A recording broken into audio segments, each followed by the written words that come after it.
பிரபு டாக்கீஸின் இதயங்களுக்கு வணக்கம். இன்னைக்கு நம்ம சினிமா பேசலாம் வாங்க அப்படிங்கிற ஒரு டாப்பிக்கில் வீராயி மக்கள் அப்படின்னு சொல்லிட்டு ஒரு படம் நம்ம இன்னைக்கு பார்த்தோம். அதை பற்றி தான் பேச போகிறோம். ஸோ பெரிய அளவு ஒரு பெரிய பட்ஜெட் திரைப்படம் இல்லை அப்படின்னாலுமே ஒரு சின்ன திரைப்படம் தான்.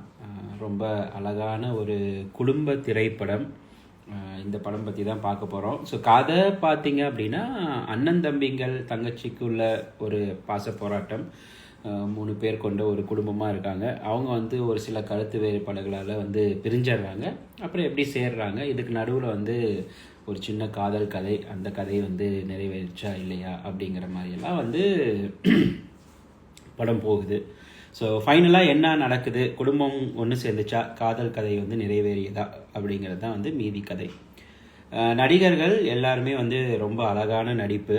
ஸோ இவர் தான் ஹீரோ அப்படின்னு சொல்கிற அளவுக்கு இல்லாமல் கதையில் எல்லாருமே ஹீரோ அப்படிங்கிற மாதிரி தான் இருக்குது.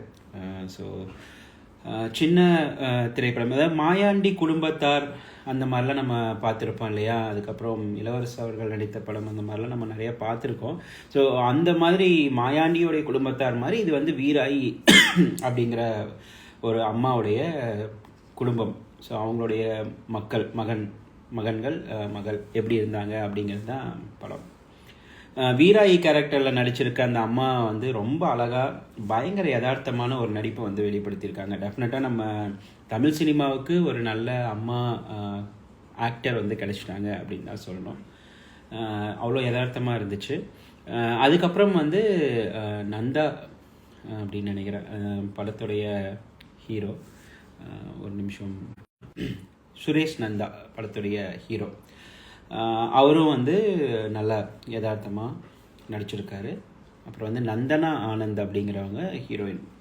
ஸோ அவங்களுமே ரொம்ப நல்லா நடிச்சிருக்காங்க. ஸோ இவங்க 2 பேருமே ஒரு பேராக வராங்க.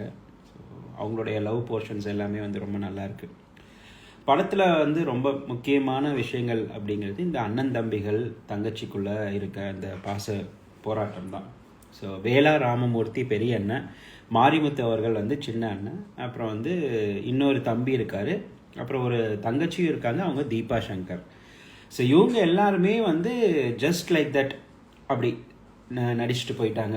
ஒரிஜினலாக நமக்கு முன்னாடி ஒரு கேரக்டர் எப்படி இருக்குமோ அந்த மாதிரி ரொம்ப அழகாகவே நடிச்சுட்டு போயிட்டாங்க.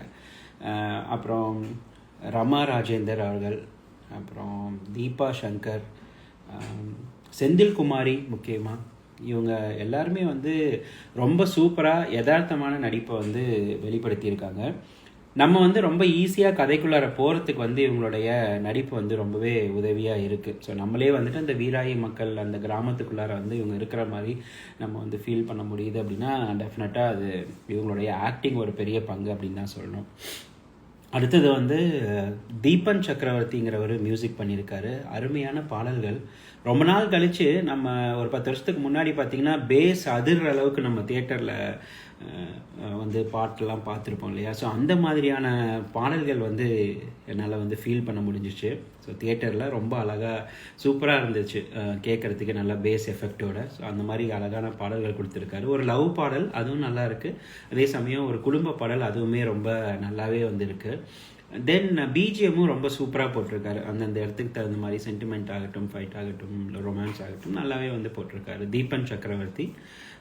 சினிமாட்டோகிராஃபி பண்ணவர் இல்லை, எடிட்டர் முகன் வேல் அப்படிங்கிறவர். ஸோ சூப்பரான எடிட்டிங் பண்ணியிருக்காரு. ஸோ சினிமாட்டோகிராஃபி பண்ணவர் சீனிவாசன், அப்புறம் எடிட்டர் முகன் வேல். ரொம்ப நல்லாவே பண்ணியிருக்காங்க. சினிமாட்டோகிராஃபி எனக்கு ரொம்ப பிடிச்சிருந்துச்சு. ரொம்ப லைவாக ஒரு கிராமத்தில் எப்படி இருக்குமோ அந்த மாதிரி சூப்பராக இருந்துச்சு. எனக்கு ரொம்ப பிடிச்சிருந்துச்சு. எடிட்டிங்குமே பார்த்தீங்க அப்படின்னா நல்லா எங்கள் தேவையான கட்ஸ் எல்லாம் ரொம்ப அழகாகவே கொடுத்துருந்தார் முகன்வேல் அவர்கள். அதுக்கப்புறம் டைரக்டர் நாகராஜ் கருப்பையா. ஒரு அருமையான கதைக்களம், அருமையான நடிகர்கள் தேர்வு, தேவையில்லாத சென்டிமெண்ட், தேவையில்லாத விஷயங்கள் எதுவுமே திணிக்கல. ரொம்ப அருமையாக யதார்த்தமாக ஜஸ்ட் லைக் தட் ஒரு நல்ல ஃப்ளோவில் ஒரு அழகான கதையை கொண்டு கொடுத்துருக்காரு. ஸோ சூப்பர், அருமை அப்படின்னு சொல்லலாம். ஸோ விஷயம் என்னன்னா, இது வந்து ஒரு மூவி லவர்ஸாக இருக்கீங்க அப்படின்னா நீங்கள் வந்து இந்த படத்தை நல்லா ரசித்து பார்ப்பீங்க. ஒரு பிக்கியாக சூஸியாக இருக்கீங்க அப்படின்னா, இதுக்கு முன்னாடியே இந்த மாதிரியான படங்கள் நிறையா பார்த்ததுனால நமக்கு ஒரு குடும்பம்னா எப்படி இருக்கும், அது பிரியும் சேருமா என்ன ஆகும் அந்த மாதிரியெல்லாம் ஏற்கனவே தெரிஞ்சதுனால ஸோ உங்களுக்கு சுவாரஸ்யங்கள் வந்து கம்மியாக இருக்கும். மற்றபடிக்கு வந்துட்டு ஒரு நல்ல திரைப்படமாகவே தான் வந்து கொடுத்துருக்காங்க. ஏன்னா இந்த க்ரூ ஃபஸ்ட் டைம் வந்து இந்த படத்தை ப்ரெசென்ட் பண்ணும்போது ரொம்ப அழகாகவே கொடுத்துருக்காங்க. ஒரு ஃபைட் சீன் மட்டும் ரொம்ப யதார்த்தமாக இருந்த மாதிரியான ஒரு ஃபீல். அந்த ஃபைட் சீன் மட்டும் கொஞ்சம் கரெக்ட் பண்ணியிருந்தாங்க அப்படின்னா இன்னுமே கொஞ்சம் நல்லா இருந்திருக்கும். மீதி எல்லாமே சூப்பராக இருந்துச்சு. ஸோ கண்டிப்பாக தியேட்டரில் பார்க்க வேண்டிய ஒரு திரைப்படம் தான் இது. வந்து இந்த க்ரூவோடைய ஃபஸ்ட்டு ஸ்டெப், முதல் படி இந்த படத்துக்கு. ஸோ அருமையாக பண்ணியிருக்காங்க. இதே மாதிரி வந்துட்டு அடுத்த திரைப்படம் இன்னும் சூப்பராக நல்ல கூடுதலாக அருமையாக வந்து பண்ணணும் அப்படின்னு சொல்லிட்டு நாங்கள் வந்து வாழ்த்துக்கள் தெரிவிச்சுக்கிறோம். என்னுடைய நண்பர் தீபக் அவர்கள் இந்த படத்தில் நடிச்சிருக்காரு, மாரிமுத்து அவருடைய இளைய மகனா. ஸோ அதனால நானுமே இந்த படம் பார்க்க போனேன். அண்ட் அவருடைய நடிப்புமே வந்து அருமையாக இருந்துச்சு. அவருக்கும் இது வந்து முதல் திரைப்படம். ஸோ அருமையான நடிப்பு வெளிப்படுத்தியிருந்தார். அவருக்கும் வந்து இந்த நேரத்தில் வந்து வாழ்த்துக்கள் தெரிவிச்சுக்கிறேன், இன்னும் மென்மேலும் வளரணும் அப்படின்ட்டு. ஸோ இந்த திரைப்படத்தில் பணியாற்றிய எல்லா கலைஞர்களுக்குமே வந்துட்டு வாழ்த்துக்களை வந்து தெரிவிச்சுக்கிறேன். ஸோ ஓவராலாக படம் எப்படி இருக்குது அப்படின்னா, ஒரு நல்ல ஃபீல் குட் ஒரு ஃபேமிலி மூவி தான். டெஃபினட்டாக தேட்டரில் பார்க்குற அளவுக்கு ஒர்த்தாகவே இருக்கும். ஏன்னா நிறைய வேறு திரைப்படங்கள், பெரிய பெரிய பட்ஜெட் திரைப்படங்கள் எவ்வளவோ வந்துட்டு நல்லா இல்லாமல் போயிருக்கு. அதையெல்லாம் கம்பேர் பண்ணும்போது ஒரு நல்ல திரைப்படம் தான். நிறைய இடத்துல வந்துட்டு நம்ம அண்ணன் தம்பிங்களாக இருக்கிறோம் அப்படின்னா டெஃபினட்டாக நம்ம கலங்கி தான் இருப்போம்.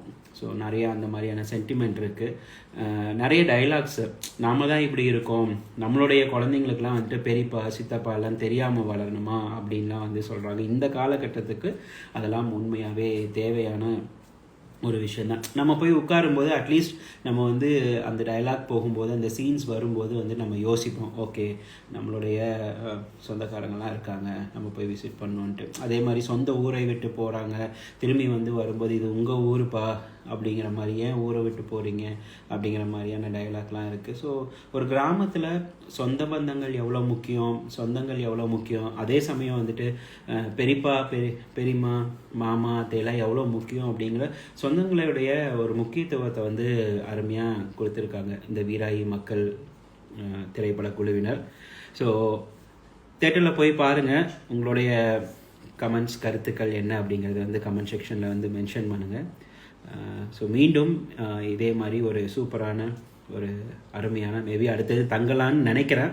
ஸோ அதோடைய விமர்சனத்தின் லைவில் வந்து சந்திக்கலாம். இது வரைக்கும் ஆதரவு தந்த அனைவருக்குமே தேங்க்யூ ஸோ மச், நன்றி. மீண்டும் வந்து ஒரு சூப்பரான வீடியோவில் சந்திப்போம். வாரணுங்கோ.